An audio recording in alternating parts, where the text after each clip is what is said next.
Kang Tae-ho stood in the small office of the human embassy, looking out at the alien city below. The buildings were strange, made of dark stone and metal that curved in ways Earth buildings never did. This was Thraxis 7, home to the Vrelian Empire. He had been here for 3 days, waiting. The door opened with a soft hiss.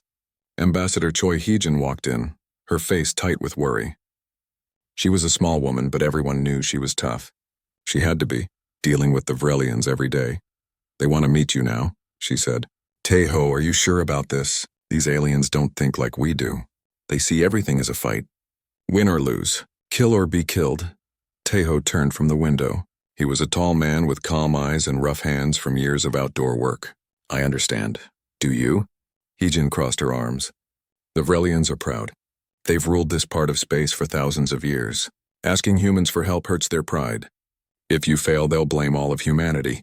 Our trade deals, our treaties, everything we've built here could fall apart." "Then I won't fail," Tae-ho said simply. Hee-jin stared at him for a long moment, then nodded. "Let's go." They walked through the embassy halls and out into the alien street. The Vrelians who passed them were tall, covered in scales that shimmered green and blue. Their eyes were yellow with black slits like a snake's eyes. Some stared at the two humans. Others looked away as if humans weren't worth noticing. A military transport waited for them. It was a blocky vehicle that floated above the ground. Inside, the seats were too large for humans. Tae-ho felt like a child sitting in a grown-up's chair. The transport flew them across the city to a massive building at the center. This was the council chamber, where the Vrelian leaders made their decisions. Guards stood everywhere, each one carrying weapons that hummed with energy. Inside the main hall, 5 Vrelians sat on raised platforms. They wore armor decorated with symbols Tae-ho didn't understand. In the center sat Commander Vrex, the leader of the Vrelian military. His scales were darker than the others, almost black, and scars crossed his face. "The human," Vrex said. His voice came through a translator device, but Tae-ho could still hear the anger in it. "You are Kang Tae-ho?" "Yes, you are small. Weak-looking, soft." Vrex leaned forward. "My soldiers tell me humans have no claws. No armor, no poison. How did your species survive on your world?" Tae-ho had heard this before from other aliens. "We learned to work with our world, not just fight it." One of the other council members made a sound like a hiss. Maybe it was a laugh. Maybe it was disgust. "Work with it," Vrex repeated. "Interesting words. That is why you are here. We have a problem. A creature called the Shadow Maw. For generations it lived in the deep canyons. We left it alone. It left us alone. But our cities grow. Our people need more space, more resources. We expanded into the canyon lands." A screen appeared in the air showing images. Tae-ho saw a creature that made his breath catch. It was huge, bigger than any Earth animal. 6 legs, each one thick with muscle. Armor-like scales covered its body. The head was all teeth and rage. "The Shadow Maw attacked 3 settlements," Vrex continued. "Hundreds dead. Thousands injured. Our best hunters tried to kill it. They all failed. Most of them died. The creature is too fast, too strong, too smart." More images appeared. Destroyed buildings. Blast marks from energy weapons. And bodies. So many bodies. "We could bomb the canyons," another council member said. "Destroy everything. The Shadow Maw would die, but so would the resources we need," Vrex said. "The canyon minerals are valuable. We cannot simply destroy the area." He looked back at Tae-ho. "Then we heard stories. Stories about humans and your animals. You have creatures on Earth called wolves, yes? Predators, killers, yet humans live with them. Made them into pets. You did this with many dangerous creatures." Tae-ho nodded slowly. "We call it domestication. But it takes generations, time, trust." "We don't have generations," Vrex snapped. "We have weeks before another settlement is attacked. Here is what we know. The Shadow Maw is intelligent. More than we thought. It uses tactics, it plans. Our hunters approach it like a dumb beast and they die. Perhaps a human can do what we cannot." "You want me to kill it," Tae-ho said. "Or make it stop attacking. We don't care how. If you can make peace with it, fine. If you must kill it, fine. But this ends in 1 month. One way or another." Vrex's eyes narrowed. "You will have our technology, weapons, shields, supplies. If you succeed, humanity gains favor with the Vrelian Empire. If you fail, the Shadow Maw dies anyway. We will level the canyons with orbital strikes." Tae-ho felt Hyejin tense beside him. Orbital strikes meant massive bombs from space. Nothing would survive. I need to see all your data on the creature, Tejo said. Attack patterns. Territory maps, everything. You'll have it, Vrex said. Do we have an agreement? Tejo thought about the destroyed settlements, the dead Vrelians, the Shadow Maw driven to rage. Something about this felt wrong. The pieces didn't fit. Why would a creature that avoided the Vrelians for generations suddenly attack? I'll do it, he said. But I do it my way. No interference from your military. No soldiers following me. Just me and the creature. Vrex made that hissing sound again. Arrogant. Typical human. Fine, your way. You have 1 month. After that, the canyons burn. That night, back at the embassy, Tejo sat in a small room reviewing files on a screen.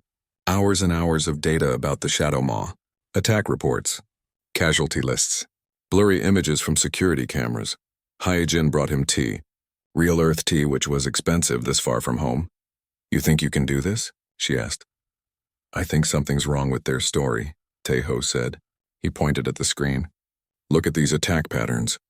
The Shadow Maw hit 3 settlements, right? But look at the locations.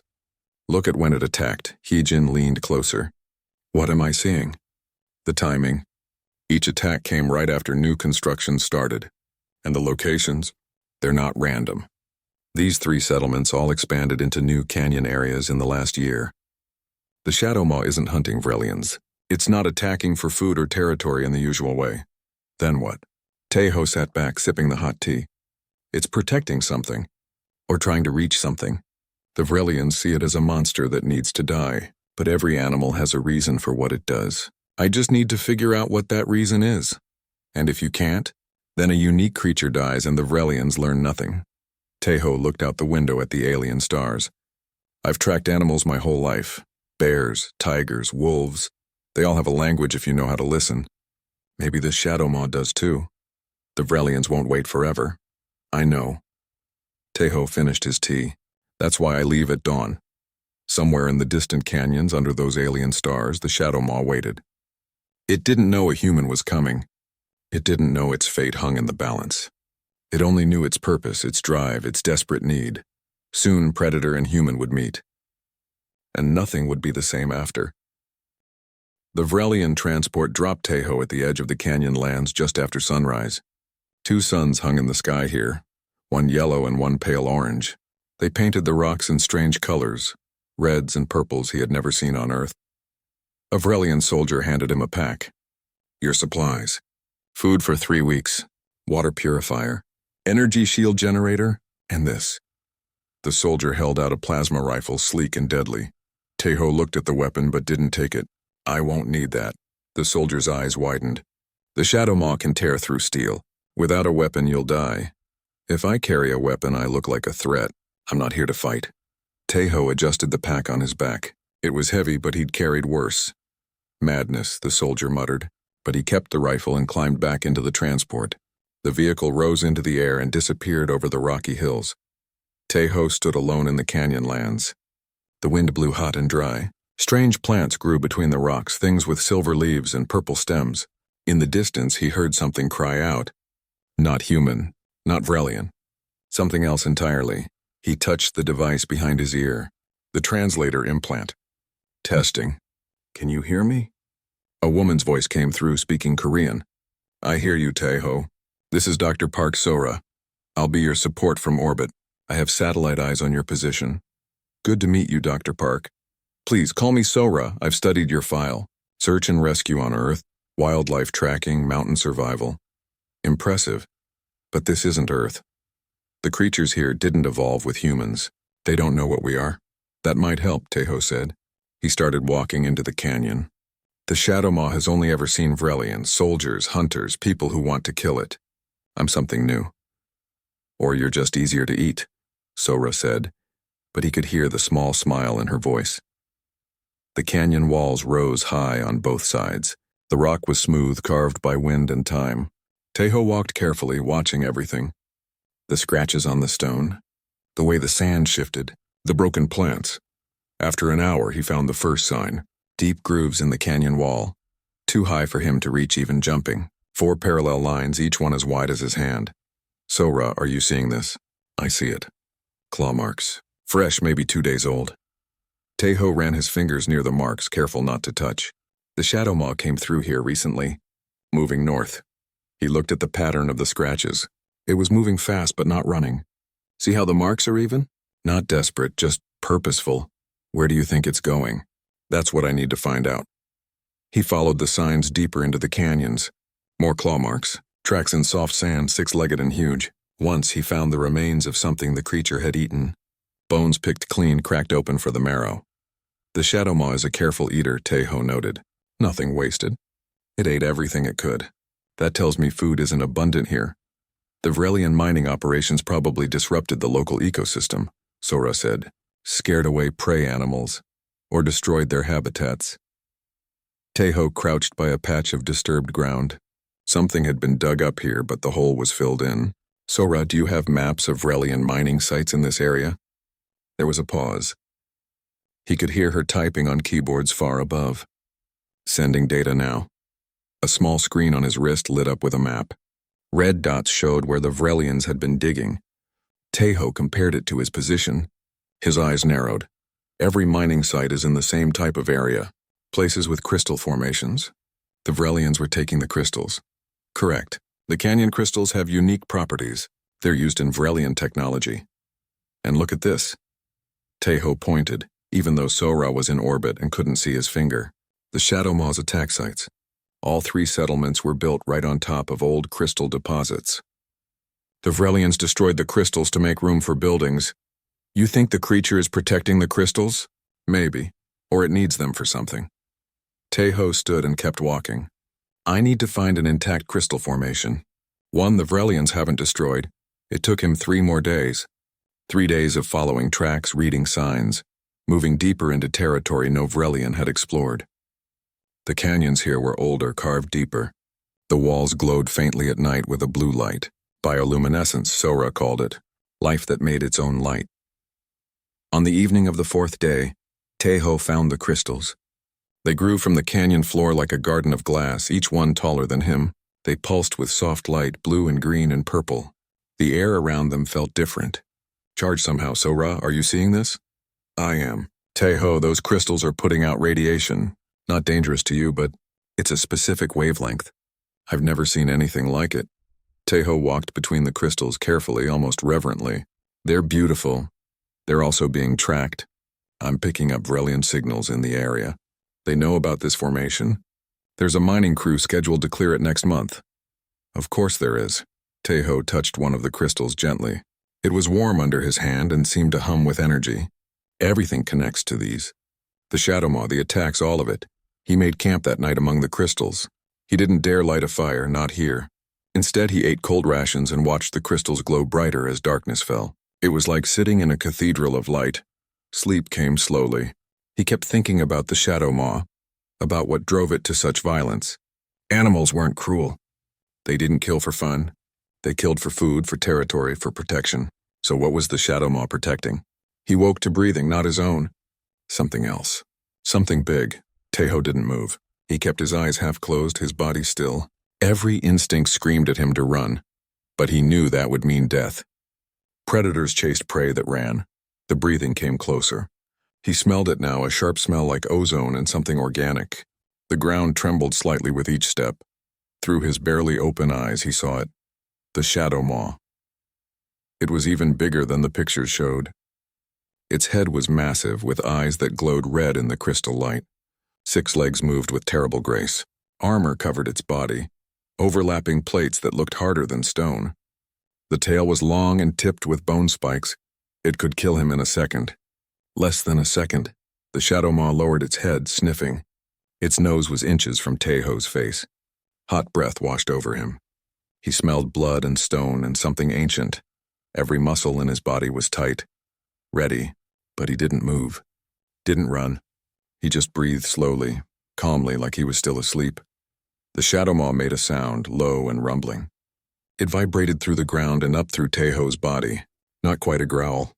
More like curiosity? Then slowly, impossibly, the creature stepped back. It turned its massive head, looking at the crystals around them. The light reflected in its red eyes, turning them purple and blue.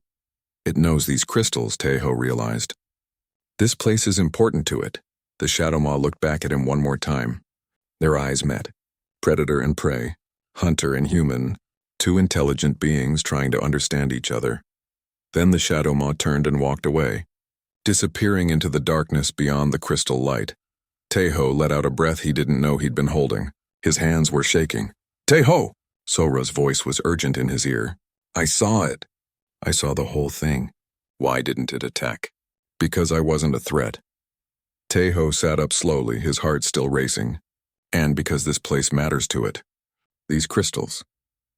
This is part of its territory. It came to check on them and found me here. You could have died, but I didn't." Teho looked in the direction the Shadow Maw had gone. "It made a choice. It chose not to kill me. That's huge, Sora. That changes everything." "What do you mean?" "It means the Shadow Maw isn't just a mindless killer. It thinks, it makes decisions. And if it can choose not to kill, maybe we can find a way to communicate, to understand what it wants." In orbit, Sora was quiet for a long moment. Then she said, "The Vrelians want it dead in 3 weeks, Teho." "I know." He lay back down, looking up at the stars beyond the canyon rim. "But maybe there's another way. Maybe we can all survive this." The crystals pulsed around him, keeping their ancient rhythm. And somewhere in the darkness, the Shadow Maw moved through its territory, carrying secrets older than the Vrelian Empire. The next morning, Teho woke to find new tracks around his camp. The Shadow Maw had come back during the night, circling the crystals. But it hadn't come close to him this time. The track showed it had just watched from a distance. "It's checking. On me," Teho said to Sora as he studied the marks in the dirt. "Same way a wolf pack watches a stranger in their territory." "A stranger it could easily kill," Sora pointed out. "But hasn't. That's the important part." Teho packed up his camp. "I'm going to follow it today. Keep my distance, but let it know I'm here." "That sounds dangerous." "Everything about this mission is dangerous." He smiled, even though she couldn't see it. "But this is progress. Trust me." He followed the Shadow Maw's trail deeper into the canyons. The creature's path was clear, those 6-legged tracks pressed deep into the sand. Sometimes he found places where it had stopped, where the tracks circled and overlapped. Resting spots maybe, or places where it had paused to listen.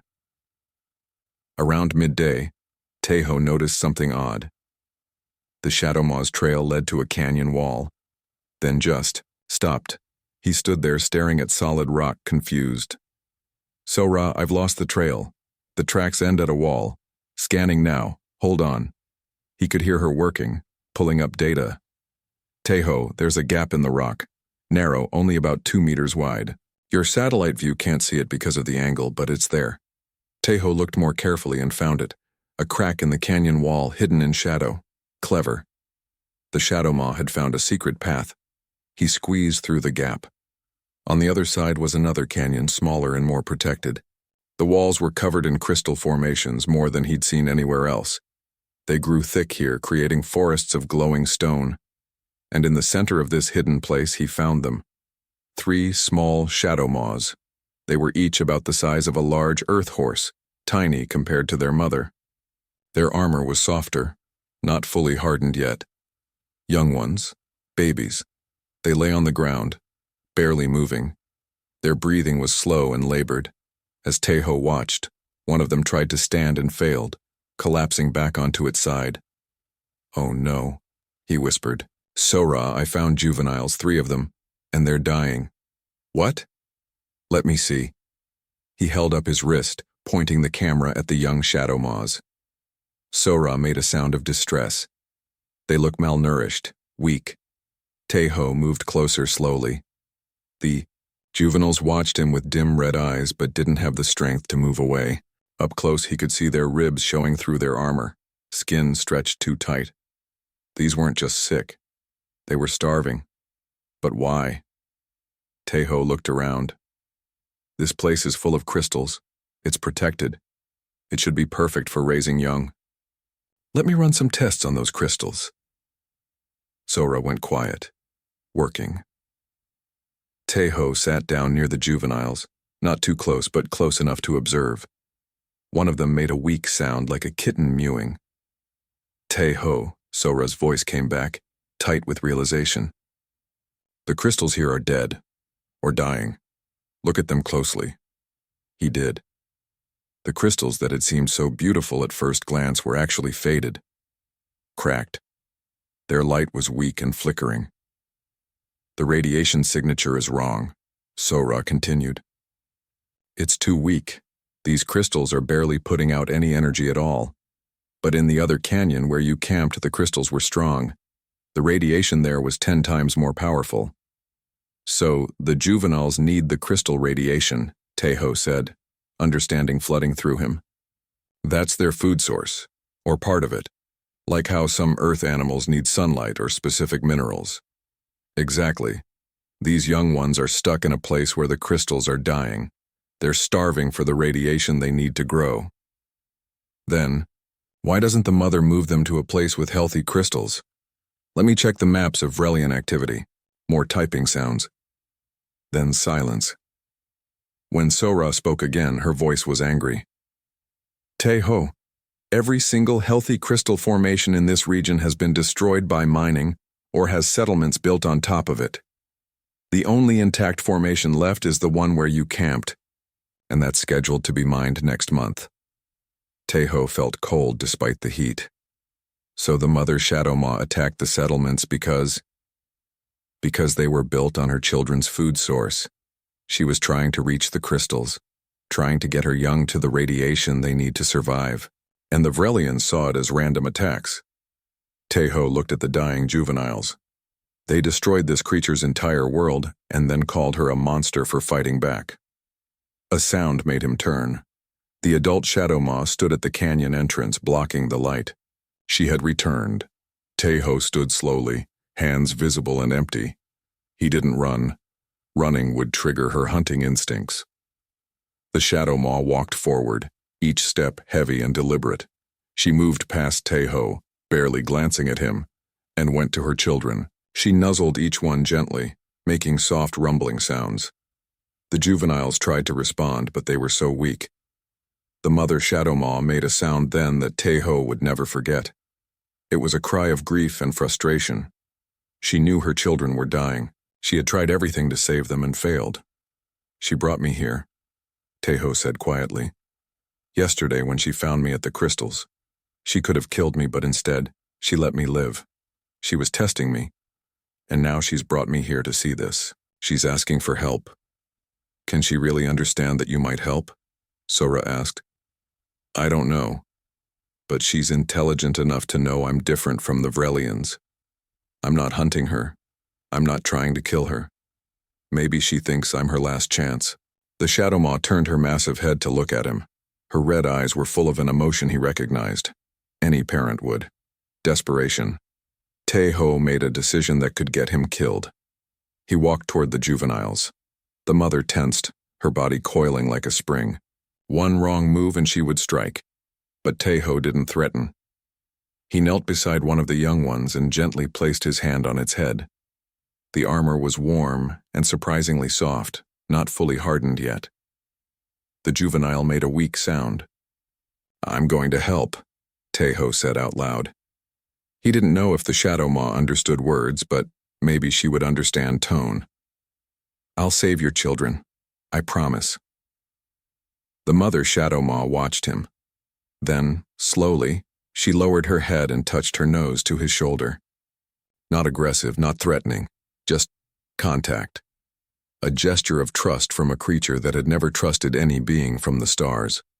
Tejo touched her scaled face gently. I won't let them die. Over the next 3 days, Tejo worked with Sora to understand the crystal formations better. She sent down a small drone with testing equipment. They discovered that the crystals weren't just decorative. They were part of a complex ecosystem. The radiation they produced was necessary for several species in the canyons, including the Shadow Maws. The crystals grow in networks, Sora explained. Like trees in a forest, they share energy through the ground. But when the Vrelians mined out large sections, they destroyed the networks. The remaining crystals are dying because they're isolated. Can we transplant crystals from the healthy formation? Tejo asked. Maybe. The drone shows that small crystals can be moved if we're careful. We'd need to bring them here and plant them near the juveniles. Then let's do it. It wasn't easy.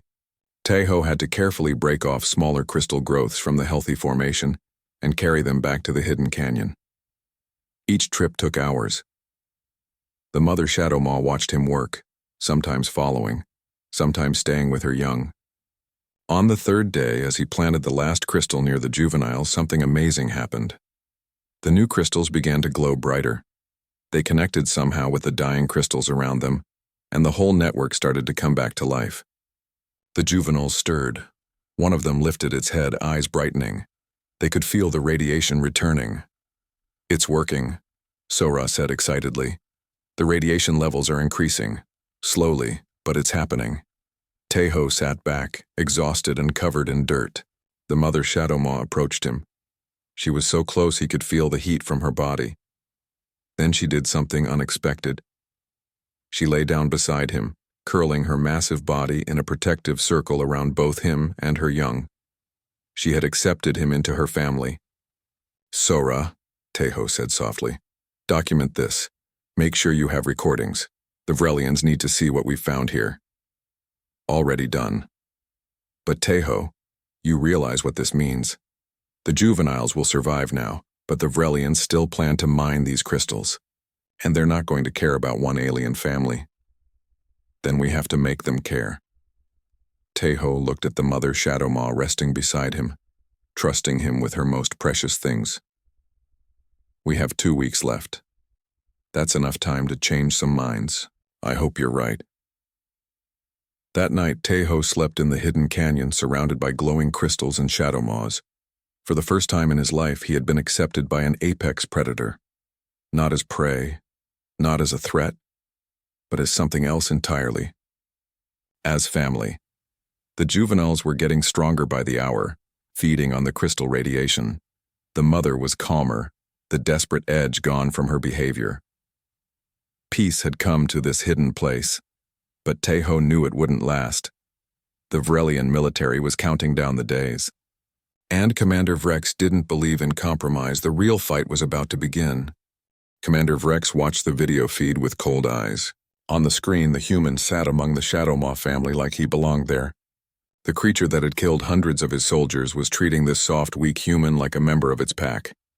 "This is unacceptable," Vrex said. "The human was supposed to kill the beast or make it leave our territory. Instead, he protects it." The officer beside him shifted nervously. "The human has sent reports. He claims the Shadow Maw was only protecting its young, that our mining destroyed their food source. He's requesting we preserve the crystal formations." "Preserve them?" Vrex's scales darkened with anger. "Those crystals are worth billions. They power our ships, our weapons, our cities. We will not give them up for one animal." "Sir, the human has evidence. His research partner, Dr. Park, has sent detailed reports to the civilian government. Some council members are listening." Vrex stood abruptly. "Then we act before the politicians make this complicated. Prepare a strike team, 10 soldiers, full combat gear. We end this today." "What about the human?" "If he stands with the beast, he shares its fate." In the hidden canyon, Tejo felt it before he saw it. A change in the air. The mother Shadow Maw stood suddenly, her body tense. She made a warning sound, deep and threatening. "Sora, something's wrong." "I know. I'm picking up Vrelian military signals. Multiple units heading your way. Tejo, you need to leave now. Get out of there." "I'm not leaving them." He stood up, his mind racing. The juveniles were stronger now, but still couldn't run. They needed more time. "There's 10 soldiers coming. They have plasma rifles, explosives, everything. You can't fight them." "I don't plan to fight. I plan to talk." Tejo activated his emergency beacon. "But I need backup." "Can you contact Ambassador Heejin?" "Already doing it." "But she's hours away, Tejo. The strike team will be there in 20 minutes. 20 minutes. He looked at the Shadow Maw family. The mother positioned herself between her young and the canyon entrance. She knew danger was coming. Tejo grabbed his pack and pulled out the energy shield generator. It was meant to protect one person from energy weapons for a short time. He had a crazy idea. "Sora, can I boost this shield's range? Make it bigger?" "Theoretically, yes, but it would drain faster. You'd only have maybe 15 minutes of protection." "That'll have to be enough." He started adjusting the device. Following instructions, Sora fed him through his earpiece. His hands were steady despite his racing heart. Years of emergency rescue training had taught him to stay calm under pressure. The shield generator hummed to life, expanding to cover not just him but the juveniles too. It shimmered in the air, a barely visible dome of energy. The mother Shadow Maw looked at the shield, then at Teho. She understood somehow. He was protecting her children. The Varelian soldiers arrived in 3 groups, spreading out to surround the canyon. They wore heavy armor and carried weapons that could punch through stone. Their leader was a tall Vrelian with scars across his face. "Human," the leader called out. "Step away from the creature. You are interfering with military operations." Teho walked forward slowly, hands visible. "I'm Kang Teho, hired by your government. I'm completing my mission. Your mission was to eliminate the threat. The Shadow Maw still lives, because she's not a threat. She was protecting her young. Look at them." He gestured to the juveniles behind the shield. "They're babies. They were starving because your mining destroyed their food source. The attacks were defensive, not aggressive. The soldier leader's weapon didn't waver. Commander Vrex does not care about excuses. The Shadow Maw must die. Move aside or die with it. If you fire on them, you fire on me, and I'm a human citizen under diplomatic protection." Teho's voice was calm but firm. "Killing me creates an intergalactic incident.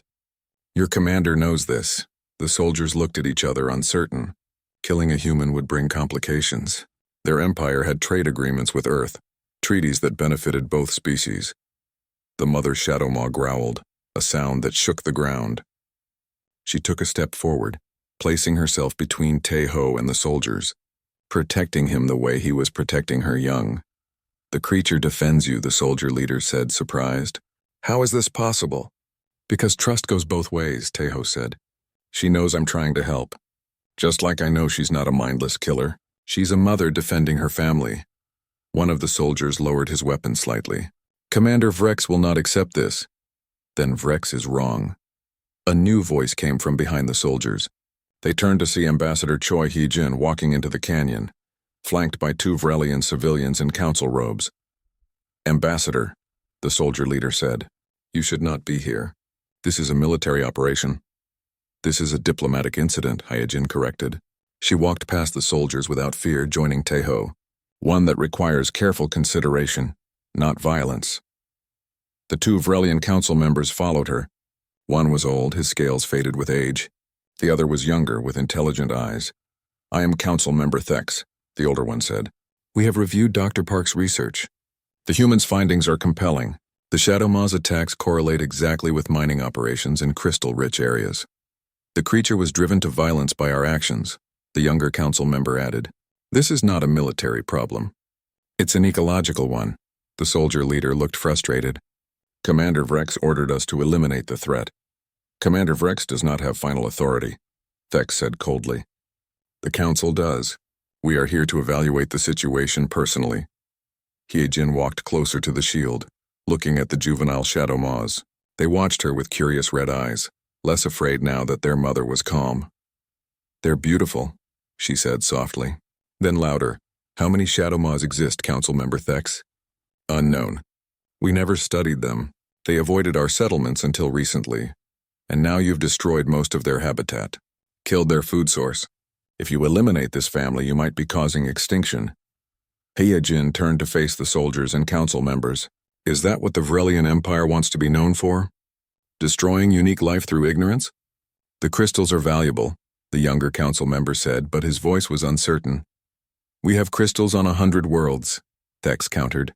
"But we have Shadow Maws on only one. Perhaps some things are worth more than profit." A new sound interrupted them. A transport vehicle descending from above. It landed roughly, and Commander Vrex stepped out, his scales dark with rage. "What is the meaning of this?" He looked at the council members. "I gave orders. Why have they not been followed?" "Because your orders were premature," Thex said calmly. "We are conducting an investigation." "Investigation?" Vrex pointed at the Shadow Maw. "That creature killed hundreds. It destroyed our settlements. There is nothing to investigate." "Actually, there is." A new voice came from Teho's communicator, Sora speaking so everyone could hear. "I'm Dr. Park Sora, broadcasting from the research station in orbit. I have evidence to present." A holographic display appeared in the air, projected from one of the council members' devices. It showed maps, data, images. Sora's voice was professional and clear as she presented her findings. The Shadow Maw's attacks occurred on these dates at these locations. Each attack came within 48 hours of new construction or mining operations. The creature's path analysis shows she was trying to reach intact crystal formations, not population centers. More images appeared. The dying juveniles, the dead crystals, the mining operations that had destroyed whole networks of crystal growth. The Shadow Maw species requires crystal radiation for their young to survive. Your mining destroyed 90% of viable habitats. The attacks were not aggression. They were desperation. Vrex's expression didn't change. Regardless of the reason, the creature is dangerous. It must be eliminated. Why? Tejo stepped forward. She's not attacking now. Her young are recovering. She has what she needs. There's no reason for violence anymore. Until we mine the last crystals and she attacks again, Vrex shot back. Then don't mine them all, Heejin said. Preserve some crystal formations. Create protected zones. You have resources across 100 worlds. Surely you can spare one small canyon. You think like a human, Vrex said with disgust. Weak, sentimental, we are Vrelians. We take what we need. We do not negotiate with animals. The mother Shadow Maw made a sound then, not a growl, something else. A specific pattern of tones that made everyone stop and listen. Tejo had heard it before in the quiet nights when he camped with the family. Sora, are you recording this? Yes, running analysis now. A pause. Tejo, it's communication. Structured vocalization with repeating patterns. The Shadow Maw is trying to talk. The creature made the sound again, looking directly at Vrex. Then she did something extraordinary. She walked to the edge of the shield, away from her vulnerable young, and lowered her head. A submissive gesture, an offer of peace. She's showing you she's not a threat, Tejo said quietly. This is how predators communicate. She's saying she doesn't want to fight anymore. Vrex stared at the Shadow Maw. For a moment, something flickered in his eyes. Uncertainty, maybe. Or recognition. He was a warrior, a hunter. On some level, he understood what the creature was offering. Commander, Vex said, we have an opportunity here. The human has achieved what our best hunters could not. 3 months had passed since the confrontation in the canyon. Tejo sat on a flat rock at the canyon's edge, watching the two suns set over the crystalline landscape. Behind him, the hidden canyon was no longer so hidden. A small research station had been built at a respectful distance from the Shadow Maw den, designed to blend with the natural rock. The juvenile Shadow Maws were nearly full-grown now. They played in the canyon, practicing hunting moves on each other and exploring their protected territory. Their mother, whom Tejo had privately named Sul for her silver-tipped scales, watched them with what he'd learned to recognize as contentment.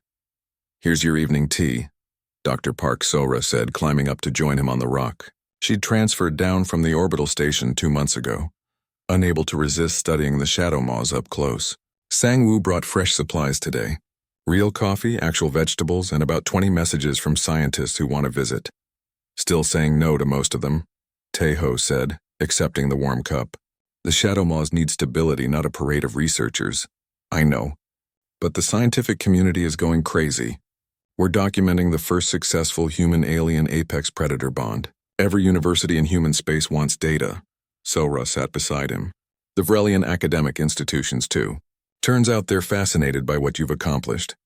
We've accomplished, Tejo corrected. I couldn't have done this without your research. They sat in comfortable silence for a moment, watching the juveniles. One of them, the smallest, had grown particularly attached to Tejo. She would often rest her head near him when he was working, seeking his presence the way a dog might. How's the crystal transplant project going? Tejo asked. Better than expected. We've identified 12 new locations where we can safely relocate crystal formations without harming the Vrelian mining operations. The networks are taking root. In another year, we'll have viable habitats across the entire region. Room for the Shadow Maws to expand. Exactly. Sul's young will eventually need their own territories. Now they'll have them. A transport vehicle approached, and Tejo recognized the markings. Vrelian military.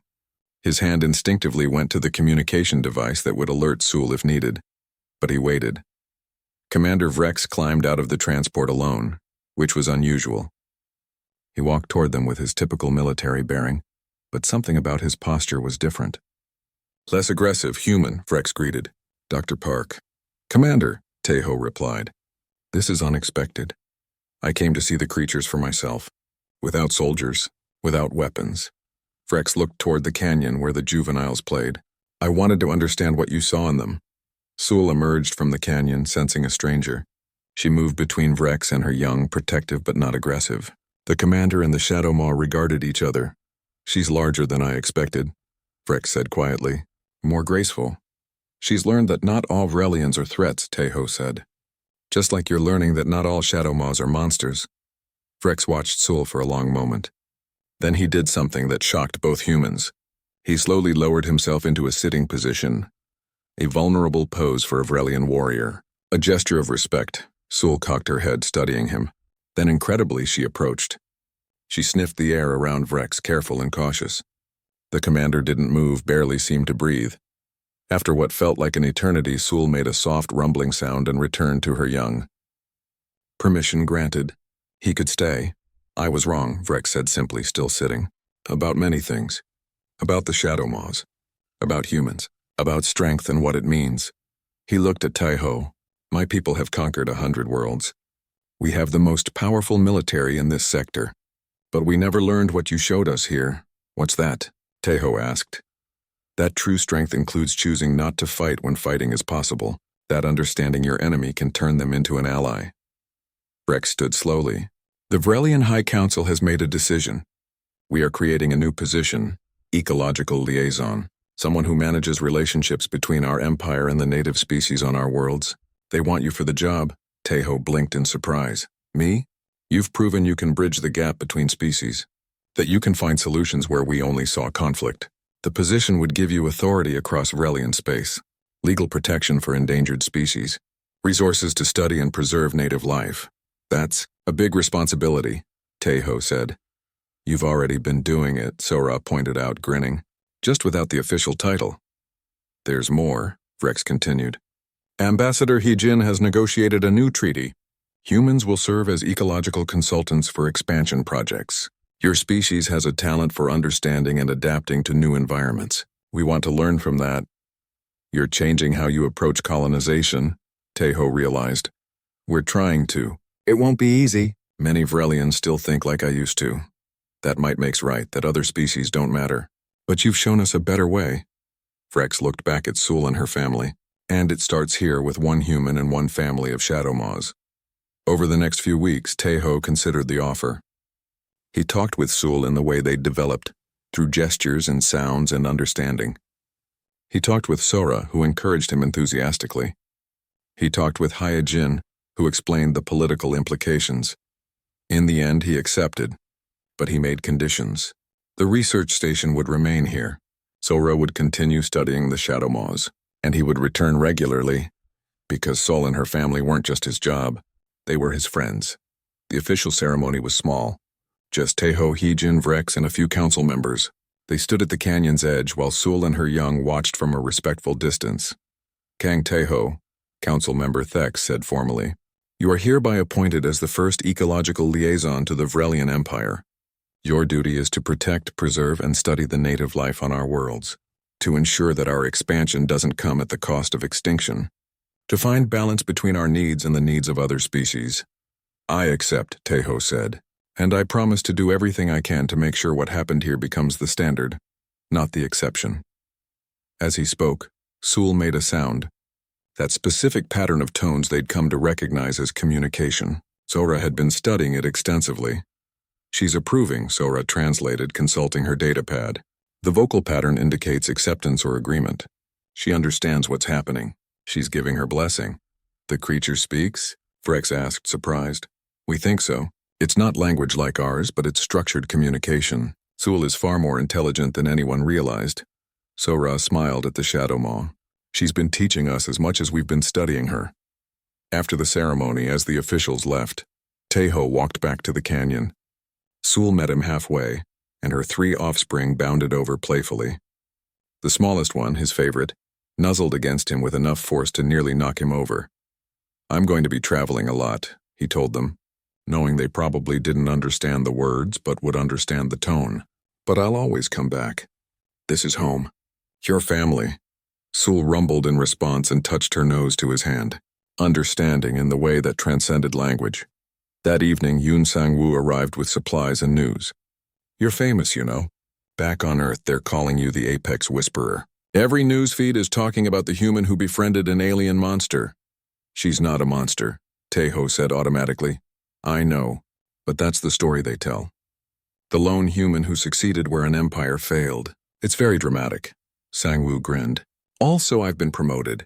Official courier for the Ecological Liaison Program. Looks like we'll be working together a lot. Good. I'll need a reliable pilot. You'll need more than that. I heard there are 12 other situations across Vrelian space where native species are in conflict with settlements. They're all waiting for you to solve them.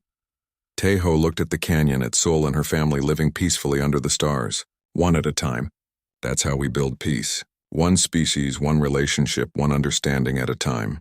6 months later, Tejo received a message from Earth. The Wildlife Conservation Authority had a situation on a human colony world. An apex predator attacks on settlers, the usual story. They wanted his expertise. He was in the middle of another project, mediating between Vrelians and a species of intelligent flying creatures on their moon. But he made time to review the case files. The pattern was familiar.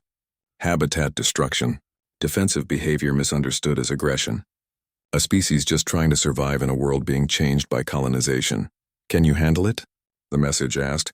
Tejo looked at the data. Then he looked out at the Vrelian moon, where the flying creatures were slowly accepting human and Vrelian presence after weeks of careful negotiation. Yes, he replied, I can handle it. Because he'd learned something important in these canyons with Sol. Every species, no matter how alien or dangerous, had reasons for their actions. Every conflict had a solution if you were patient enough to find it. And every creature, from the smallest to the most apex predator, deserved to be understood before being judged. He returned to Theraxis 7 one more time before leaving for the new assignment. Sol was sleeping in the afternoon sun. Her offspring sprawled around her.